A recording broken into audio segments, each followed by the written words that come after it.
sanadkii 1980 hoteelka Paragon wuxuu ahaa goobta loogu jecel yahay dalxiiska dadka caanka ah iyo maalqabeennada. Muddo kadib, nin caan ku ahaa dambiyada abaabulan ayaa ganacsi qarsoodi ah ka bilaabay hoteelka, isagoo xitaa maalgashi ku sameeyey. Arrimuhu waxay isbedeleen markii xaaskii lahaa hoteelka la helay iyadoo la dilay, ninkii lahaana uu si lama filaan ah u laaday. Tani waxay keentay in hoteelka gebi ahaanba la xiro. Dhowr bilood ka hor, gabadha lagu magacaabo Amanda ayaa lagu arkay iyadoo si baqdin leh ugu dhex gurguuranaysa marinada madow ee hoteelka si ay u baxsato. Xilligan la joogo, Diane waxay bilowday muuqaallo toos ah oo loogu talagalay barnaamijkeeda dabagalayaasha iyadoo weheliso saaxiibkeed Rick.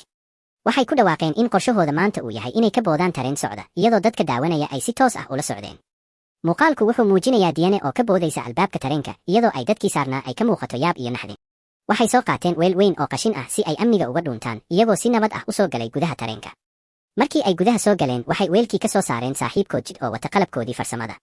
Inkasta oo qof rakaab ahi uu arkay, haddana kooxdu waxay go'aansadeen inay iska indhatiraan oo ay sii wataan hawshooda ah inay albaabka xoog ku furaan. Waxay rakibeen bir adag oo ka celinaysa albaabka inuu dib u xirmo, kadibna waxay iska dhigeen dharka shaqaalaha iyagoo isu diyaarinaya boodada.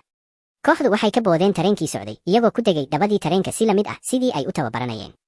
Maadaama ay ku dhex jiraan dhabadii tareenka, waa inay si degdeg ah u orda si ay uga fogaadaan in tareen kale uu ku dul maro. Ugu dambayntii, Cora ayaa ku guulaysatay inay kor u fuusho derbi weyn iyo irid xiran, iyadoo u furaysa saaxiibadeeda kale si ay gudaha ugu galaan. Kooxda waxay dhex mushaaxayaan marin madow, iyagoo la dhacsan farshaxanka derbiga ku yaala ee lagu buufiyey meel kasta oo derbiga ka mid ah. Markii ay gaareen dhammaadka marinka, waxay heleen farshaxan caan ah oo uu sameeyey farshaxamiiste. Ninka la yiraahdo Rick ayaa xasuusiyey qof kasta inay duubaan oo keliya, balse aysan taaban, iyagoo bilaabay inay sawiro iyo muuqaallo ka qaadaan goobta. Si kastaba ha ahaatee, ninka la yiraahdo Jade ayaa bilaabay inuu dubbe ku jebiyo qayb ka mid ah farshaxankii, isagoo iska dhaga tiray saaxiibadiisa markii ay canaanteen. Jade wuxuu yidhi, waxaan ka doorbidayaa inaan hodan noqdo halkii aan qof aan qiimo lahayn ahaan lahaa, isagoo la baxay qaybtii farshaxanka ee uu goostay. Dhowr daqiiqo kadib, kooxdu waxay maqleen ciidanka ilaalada oo soo socda. Maalintii xigtay, haweeneyda la yiraahdo Diane ayaa fiirisay muuqaalkii ay ku baahiyeen shabakada, waxayna aragtay inuu helay 2 jeer oo la daawaday oo keliya. Kooxda ayaa ka xumaaday sababtoo ah ma yaqaanaan wax kale oo ay sameeyaan si ay u helaan daawasho badan. Rick ayaa markaas u sheegay inuu hayo qorshe la yaab leh. Wuxuu helay naqshada dhismaha ee hoteelka Paragon sababtoo ah wuxuu maqlay in lacagtii burcadda ay weli halkaas ku qarsoon tahay.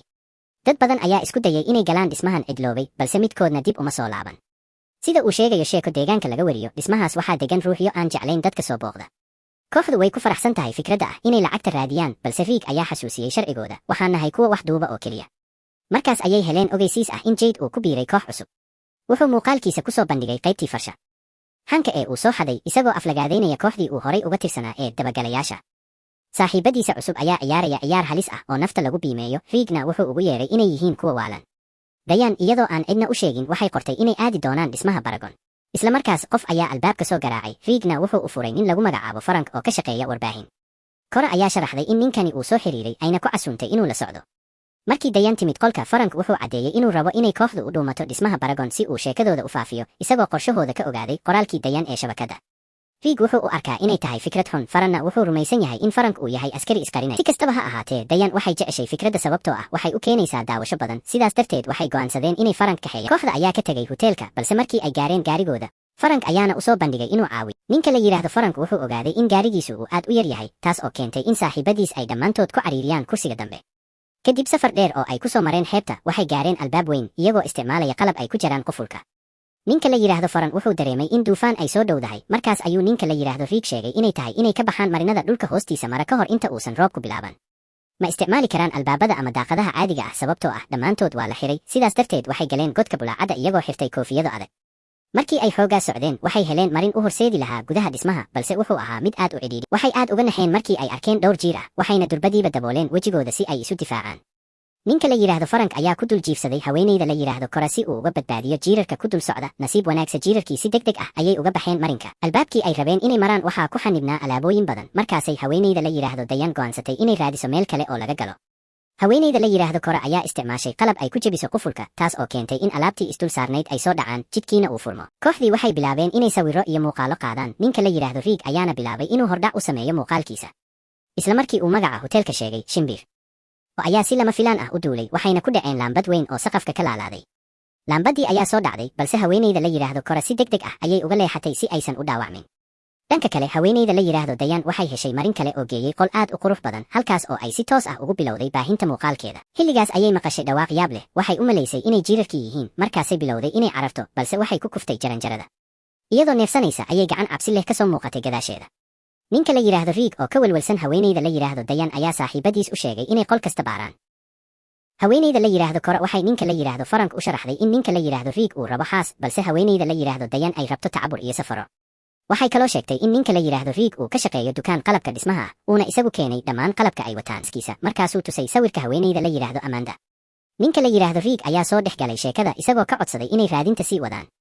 dhanka kale ninka la yiraahdo Fran wuxuu arkay raad cidiyo ah oo ku yaala gidaarka. His claw marks on the wall. Suddenly he hears a noise and decides to walk away from that area, unaware of the running shadow nearby. When the group reunites, Vern shows them the picture of the claw marks. Rick says they must find Diane and get out of here, so Cora volunteers to look for a master key. Frank wants to go with her but Vern doesn't trust him so he goes instead. In the lobby, Cora and Vern search the reception desk and find a newspaper clip that tells them about the owner's disappearance and his wife's death. The cops kept the details private, but rumors said that the wife's chest was open and her heart was gone. Meanwhile Rick and Frank keep searching the corridors and rooms. Frank asks Rick how he met Diane, so he explains it was in an abandoned mental hospital. His story is interrupted when he accidentally steps on a bear trap. Frank immediately removes it, so when Vern and Cora come back, Vern jumps on Frank thinking he was the one to hurt Rick. Frank pushes him against the wall to calm him down.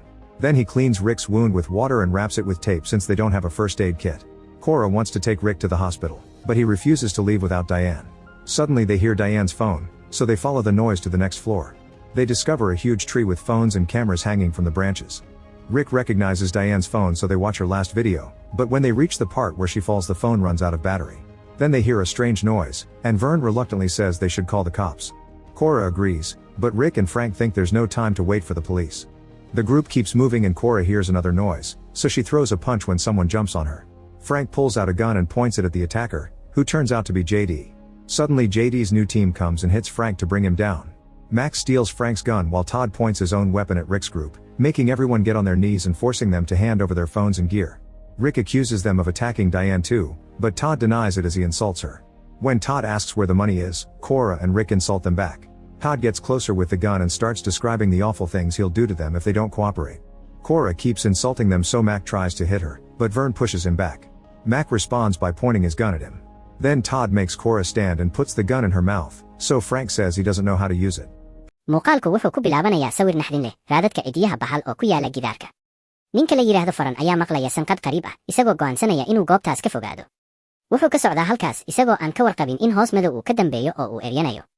markii uu kooxda kale la kulmay, wuxuu tusay sawirkii uu ka qaaday gidaarka. ninka la yiraahdo Rick ayaa ku adkaysanaya inay helaan haweeneyda la yiraahdo Dayan oo ay si degdeg ah uga baxaan meeshan. labadoodu waxay gaareen qaybta soo dhaweynta si ay furaha u raadiyaan. intii ay raadinayeen waxay heleen wargeys duug ah oo ka sheekaynaya waayitaanka ninkii iska lahaa hoteelka iyo dhimashadii xaaskiisa. ciidamada amniga ayaa qariyay faahfaahinta, balse waxaa jiray hadal sheegaya in haweeneyda la dhex jeexay oo wadnaheedii lala baxay. dhanka kale Rick iyo Frank ayaa sii dhex maraya marinada hoteelka. Rick ayaa bilaabay inuu sheego inay isku barteen goob caafimaad oo duug ah, balse sheekadiisii waxaa kala gooyey dabin bir ah oo uu cagta la helay. Frank ayaa si degdeg ah uga saaray dabinkii. kadib wuxuu bilaabay inuu nadiifiyo boogta Rick isagoo isticmaalaya biyo iyo maro maadaama aysan haysan qalab caafimaad. Cora waxay soo jeedinaysaa in Rick goob caafimaad loola cararo, balse Rick wuu diiday isagoo leh kama tegayo meeshan ilaa uu helo Dayan. si lama filaan ah waxay maqleen dhawaaq ka soo baxaya taleefankii Dayan, waxayna u raaceen dhawaaqii dhanka dabaqa sare. waxay la kulmeen geed weyn oo ay ka soo lulmadaan taleefano iyo kamarado badan. Rick wuxuu aqoonsaday taleefankii Dayan.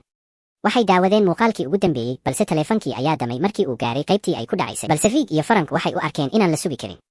kooxdii waxay sii wateen socodkii ilaa ay maqleen sanqadh kale. qof ayaa ku soo booday Cora, iyaduna Fred ayay kaga hortagtay. Frank ayaa qori ku qabtay ninkii soo weeraray, kaasoo markii dambe noqday Jade. si lama filaan ah saaxiibada Jade ayaa soo baxay oo ku dhuftay Frank iyagoo dhulka dhigay. ninka la yiraahdo Mark ayaa ka qaatay qorigii Frank, halka ninka la yiraahdo Todd uu qori kale ku qabtay kooxda kale, isagoo ku qasbay inay jilba joogsadaan oo dhiibaan qalabkooda. Rick ayaa ku eedeeyey inay Dayan weerareen, balse Todd waa uu iska fogeeyey isagoo xitaa aflagaadeeyey Dayan. Todd wuxuu dalbaday halka ay lacagtu ku jirto, balse Cora iyo Rick ayaa si kulul ugu jawaabay hadallada kulul, taasoo keentay in Mark uu isku dayo inuu garaaco, balse Faran ayaa difaacay. Todd ayaa Cora qasab ku kiciyey isagoo qoriga afka u geliyey, taasoo keentay in Frank uu bilaabo inuu hadlo si uu xaaladda u dejiyo.